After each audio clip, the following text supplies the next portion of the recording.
లేదా కనీసం 4 లక్షల ఉద్యోగాలు ఇస్తే తప్ప ఇచ్చేటటువంటి పరిస్థితి ఉండదు అని ప్రజలందరూ ఎదురు చూశారు.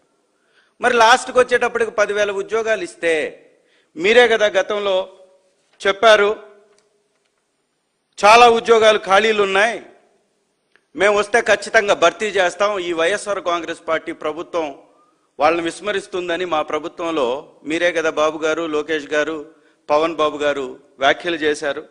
గ్రూప్ 1, 2లో దాదాపు 2,000 ఉద్యోగాలు ఖాళీ ఉన్నాయని, ఇంజనీరింగ్ విభాగంలో 20,000 ఉద్యోగాలు ఖాళీ ఉన్నాయని, టీచర్ విభాగంలో టీచర్స్ 25,000 ఉద్యోగాలు ఖాళీ ఉన్నాయని ఆ రోజు చెప్పారు కదా. మీ మాటలు చెప్పినటువంటి మాటలు కదా ఇవి. మరి ఈ ఉద్యోగాలు ఏమైపోయాయి?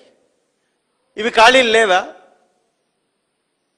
ఇవి కాకుండా జిల్లా పరిషత్ ఆఫీసుల్లో ఖాళీలు ఉన్నాయి.